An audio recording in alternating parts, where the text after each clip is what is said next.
Good morning, people. Welcome to episode, I don't bloody know, 40 something. Apparently Danny's got Indian COVID. I think I might have it too. He sent me a video, well not a video, it's like a little clip this morning, and he said, I've caught COVID and it's an Indian strain, and then he starts talking like an Indian. Danny from DG Retro Customs. Anyway, so where am I at today?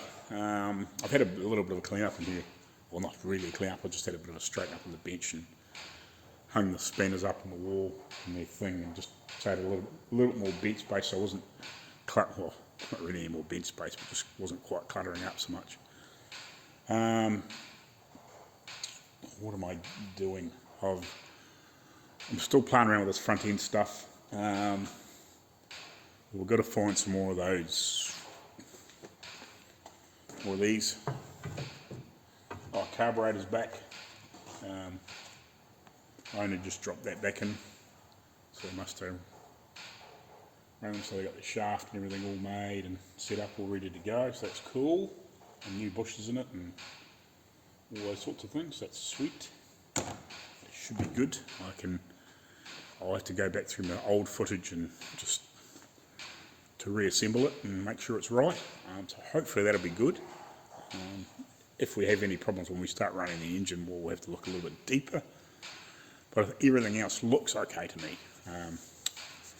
But now that it's my dad's home, I'll get him to just give me a hand when I put it back together and let him have a little bit more of a look at it. Like he's been a mechanic since way back in the probably the end of the 50s, start of the 60s, so, and he worked on all this old stuff for a million years, so, and he restored trucks and bits and pieces, so I'll get him to have a wee look at it. I think it looks okay, but who knows, but we've started on that, so I can at some point shortly reassemble that, so it's not sitting around, get it back together. What else are we going to talk about now? I don't know. So I'm cleaning out this hood side properly. I'll do the inside and the outside, and then I'll strip the other side off and I'll split it apart, get it cleaned up properly. It's actually, these here will just fit in the blasting cabinet. The main reason why I did that is because, not that I really want to, turn the phone around. I did that, it's just so I can sandblast a little bit around where the seam is and around the hinges and just blow a bit of shit up in there, just so I can get rid of any sort of stuff that's not so easy to get into. I'll strip the rest of this off. It's actually quite clean on the inside, so I won't go crazy. I'll just get it clean, and then I'll obviously paint it both sides with that and whatever. But I'm hoping that because I can get that in there, I might be able to get that in there, so where it's a bit more awkward in here to get in, I might be able to sandblast just the worst of it, just slightly. That thing hasn't got a lot of pressure behind it. It's not like a big heavy industrial gun where you're blowing out grit out through a friggin' nozzle like that, you know, so that'll help just clean those bits up, pieces on the inside, and we can get that really cleaned up. Same with the other side, and then I think once I get that sort of stuff, get a few of those bits and pieces cleaned up, and I haven't got some of these vehicles in here, I'll mix up a little bit of, I'll put some etch in my gun and etch them, and obviously when I get this grill shell a bit more cleaned up, I'll do the same, but yeah, I'm going to have to make up some spaces or something for in here, some rubber blocks or something, we'll work something out. That's something I might have when I get Dad down here one of these days shortly. I'll talk to him because he'll know a bit more what they would have used. He'll have a bit more of an idea, which is kind of handy having him home because, again, he's very familiar with this stuff where it's, you know, I'm not quite so, but it's like a car's a car. It just depends on what area it comes from. You just got to work through the, well, there's no technology in this. It's, you know, well, there is, but, you know, it's very, very antiquated, whereas it's not as I'm working on that, or even that, you know, like that's 2000s, and that's like, I don't know, whatever year that is, fairly late model, you know, It might be like 2017 or 18 or whatever it is, or 19. So like, you know, like the technology and that, I'd hate to work on that sort of thing. Like, but bodywork, mechanical running gear is still running gear. Like it doesn't really change. It's just the technology around it. The basic principles are still the same. They haven't changed much from here. You know, the suspension's got a little bit more complicated, but suspension's still suspension. It still comes apart in similar ways, you know. You've only got to move 10 or 15 years and you're heading towards that sort of type suspension, if you know what I mean. It's wishbones and all those sorts of things at some point. So yeah, but yeah, it'd be just nice to know what they would have used. Dad will have a fairly good idea and that sort of stuff. So yeah, we'll get this worked out shortly. And I need to work out this here too, so we'll get this sussed out soon too. Yeah, I just can't wait to get all this cleaned up, and obviously we're going to do a lot of hammer and dolling. Now, when you get this stuff cleaned up, you actually can really see the marks and dents in it. So we've got to get it way better. What you could quite easily just fill it and, you know, sand and whatever. I want to get my skills better. So I want to get it better prepped sheet metal wise, because as you can see if you look around there, like it's not very straight, it's very wobbly, dinty. So like I'd rather spend, you know, even if I have to spend 3 or 4 hours on one fender and get it really a lot straight, a lot cleaned up, and also get rid of all this sort of shit.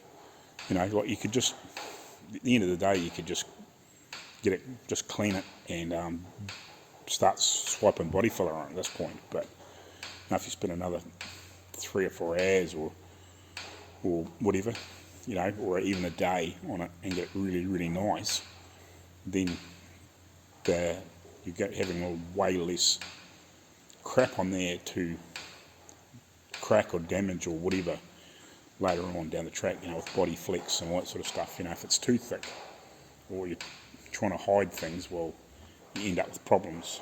But if you spend a wee bit of time just getting it better, you perfect your skills, and the next time you go to do it, you're even better again. So yeah, because you're always learning.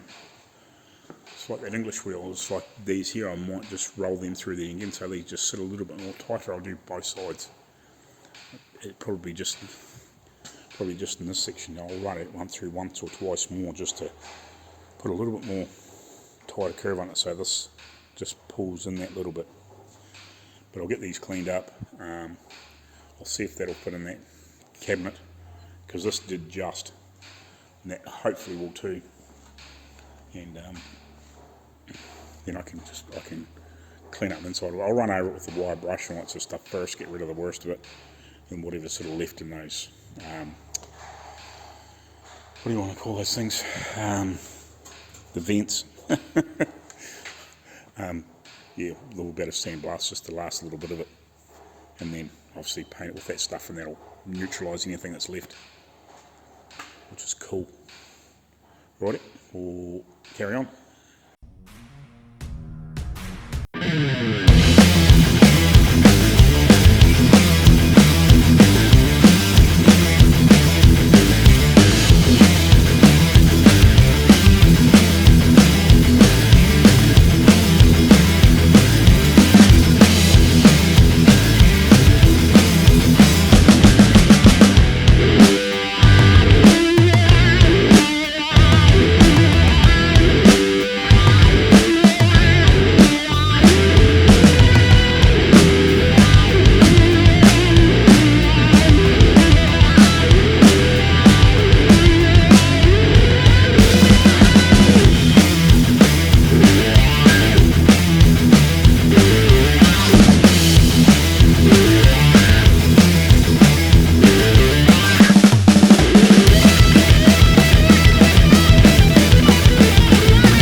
So I've got that completely stripped down now, 2 bits down. I've got one piece over in the sandblaster ready to do that. The other piece of that is in there.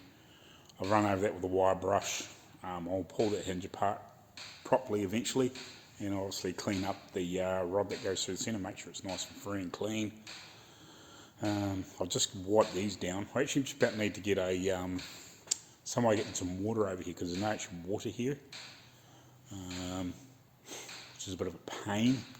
It would be nice to have something that I could, even a couple of buckets, just water and some rags and just wipe this stuff down, because it's quite sticky when it sort of dries off a bit, even after you've wiped it, just to try and get rid of the worst of the residue before we obviously run the wire wheel over it and the D over it again to make sure it's really clean. Be nice to just get rid of that residue, and then obviously I'll get some, need to get some, so I didn't think about that, I need to get some sort of prep wash or something like that, just to give them a wipe down before we flick some etch over. Probably not super critical, but as long as they're fairly clean, but that would help. Obviously, greasy fingers and all that sort of stuff comes into it, but yeah, so I need to do that. So hopefully in the next day or two we'll have some stuff cleaned up. I'll have a talk to Dad when I get home, because I'm about to go home for lunch, just see what he thinks they would have used for like a rubber mount or something like in here. It might be just even a bolt and then just like a little block of rubber or something, I'm guessing.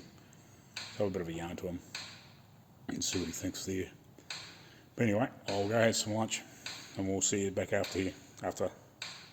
Righty, so I'm still cleaning stuff up. I've got this other side apart. I've actually tried to English wheel a little bit, try and get the shape a little bit better on both of them. Actually, I don't know, it might be just the age of the steel, it's actually taken a little bit to shift it. I think I even right up to the tightest roller, and I've got it pretty close, I think, with the weight of everything and clipping all things down. Like, it's still a little bit out from where I would like it to sit naturally, but it should be pretty good by the time I get everything situated and bolted down, and then we'll do a double check once we got all the bits together. But yeah, so this stuff's working really well, working awesome between that and whatever, and I've thrown the odd piece back in here just to give it another clean up and make sure it's really clean. I've got a piece in there at the moment. No, I don't. I was actually going to put, I think it was that piece in there. Was it that one? Oh no, I've just sandblasted that. I was going to put that in there, but I've got to, I was just finished DAing it, just in the inside, just to give it a good rough up, but I just basically sandblasting this edge, just sort of getting into spots where it's not quite so easy to get in there with or even a wire wheel on a grinder. It's so fast, you end up it grabs everything, so it's just as easy just to stick it in that because they just fit in there, and give it a blast and clean those silly little pieces up. I've just finished DAing this side too, so you can see the difference between one that I've got to that point and then this one here, which is all cleaned up, ready to go basically. I may give it another dose for that stuff, but yeah, it's quite a difference. I'll set this one back up here on top of it so you can sort of see how much it actually cleans it up. It's quite surprising, but yeah, you can still see there's a little bit, but that's after it's been treated, so hopefully it shouldn't go again, but I might just maybe give it another brush. It's not going to hurt it to give it another coat when I do some more, but I won't do that until tomorrow, so I don't really want it sitting overnight without being cleaned off. Not that it'll probably hurt, but I'd rather not risk leaving it 24 hours sort of type thing. There's a little bit of residue on that, so I'll give it a wipe before I leave. But yeah, so it sort of feels like I haven't achieved much, but I've been just cleaning up bits and pieces. And I need to, I'll sort out the footage for that carburetor tonight if I get a chance. I bought my old laptop down here that I barely use because it's falling to pieces, but what I'll do is I'll just jam the video in here, so at least I can, not looking at my phone, if you know what I mean. Like, it's a 15-inch screen or 15.6, so at least it's a decent size. So yeah, I just brought that down there so I can, I wish I could get some decent reception on my phone so I could use the internet on it, because it still runs okay. It's like it's only good for surfing the web and stuff. Like everything else now, it's just too bloody slow. Like everything, you know, technology comes along and things get fast, and the computer programs get stronger, and those things that used to be fast aren't fast anymore. But yeah, we've just been playing around with that. I haven't done any more with this yet, so but that's to come.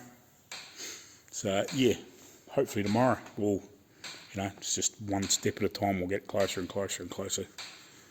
Unfortunately, with only being able to do sort of about 4.5 hours a day, you know, you sort of, you know, really getting, you're just starting to get to roll and get things done, and then you've got to stop again.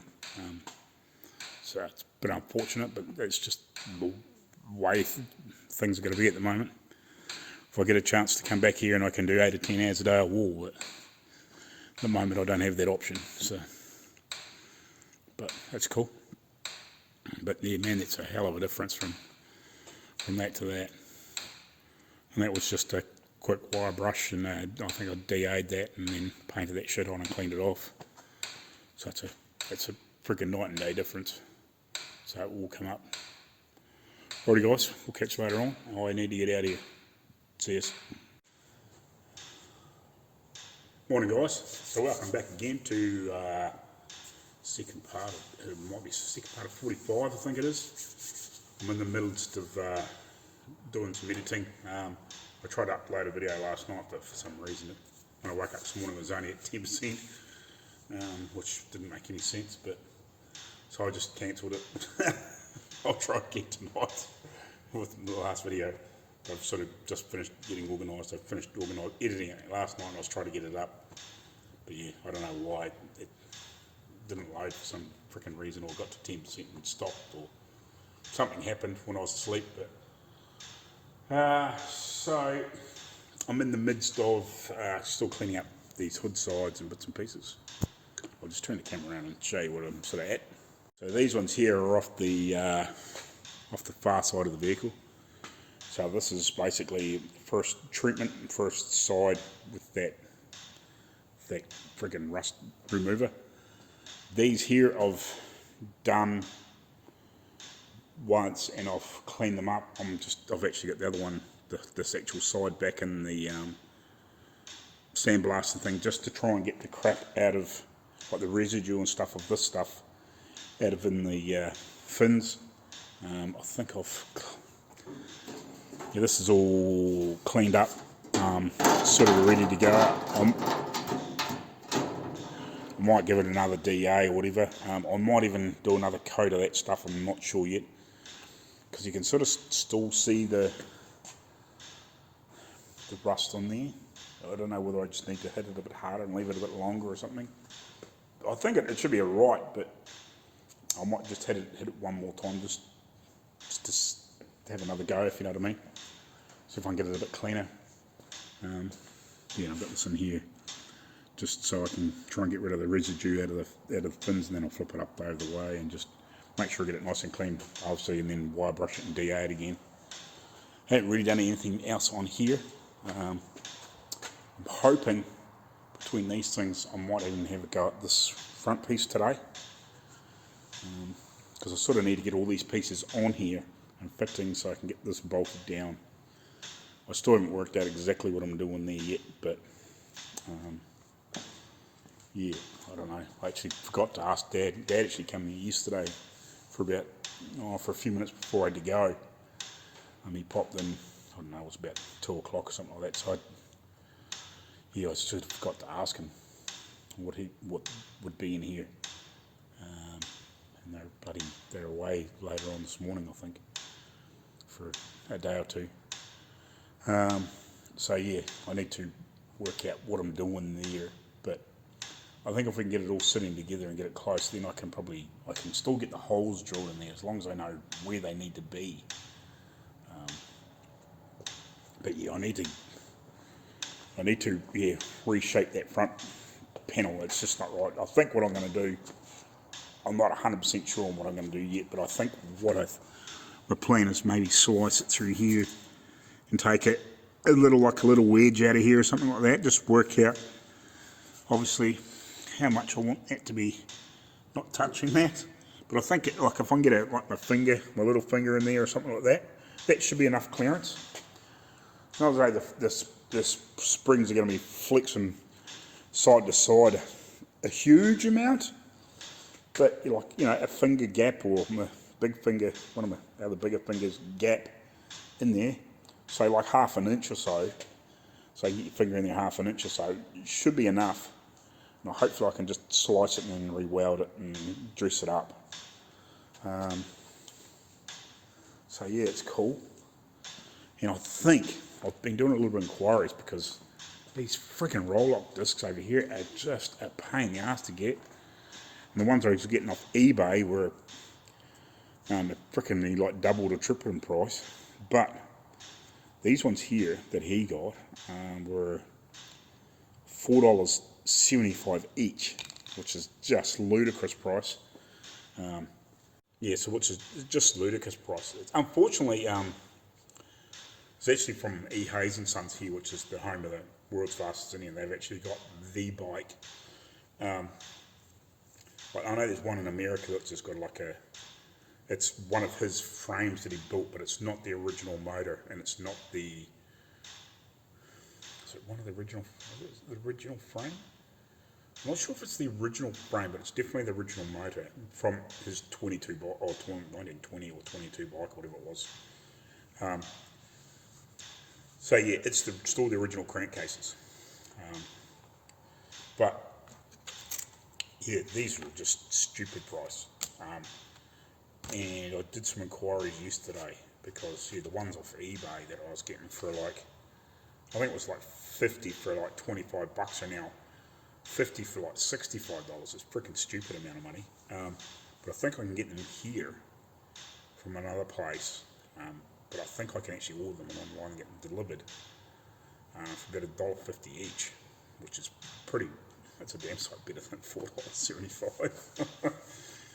So yeah, even if they're a couple of bucks each, I'm still 2 times better off.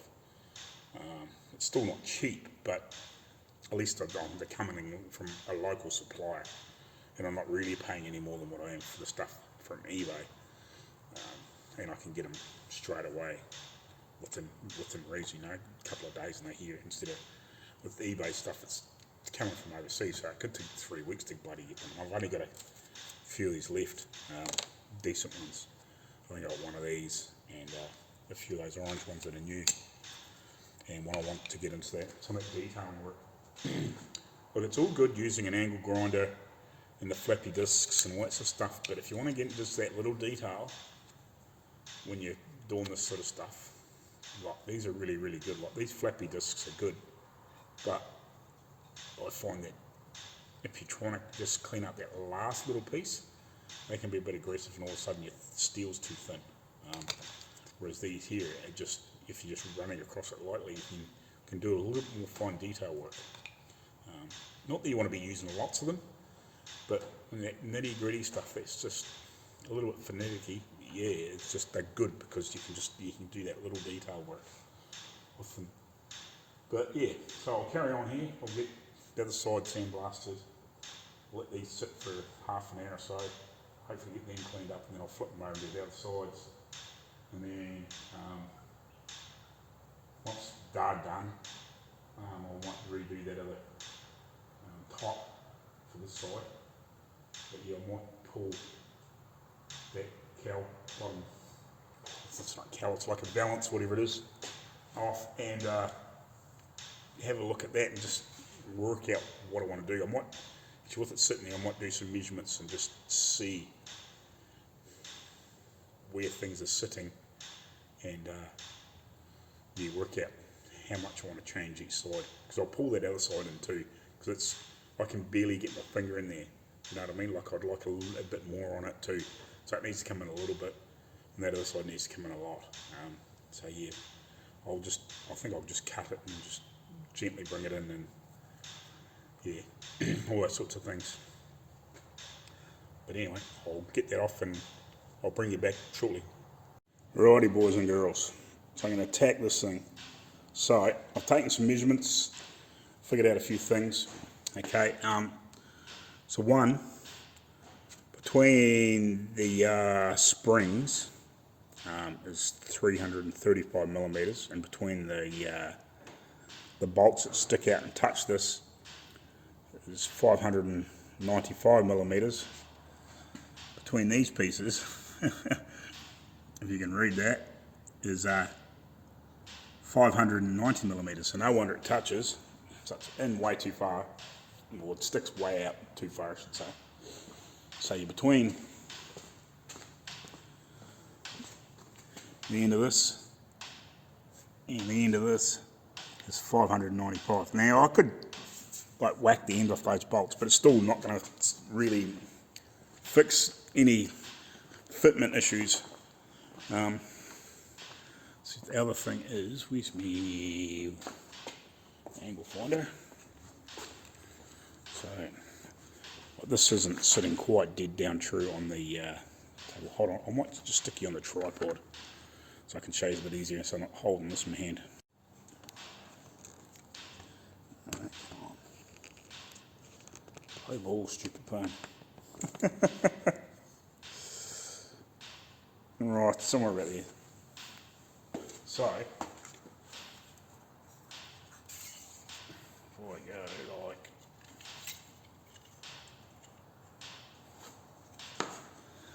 if I come up against there, roughly, like I know that's curved, but roughly, even there, say. So if I come over here, see how much different that sits, and it's even worse in here. Whereas here it's like, you know, like that, and then. It's freaking miles difference. Oh, I know that's not quite sitting down there, but it doesn't really change it too much. So yeah, I need to, I don't know, I think I need to slice it through here, sort of where that curve finishes, and bring it back to down here and try and pull that across. It almost sort of needs that remade and this cut off, and it's been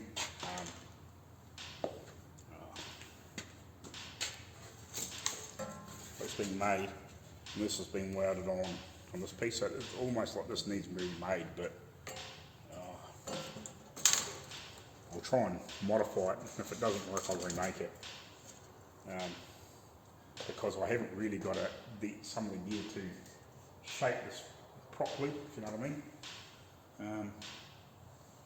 I could, but yeah, I'll see how I get on.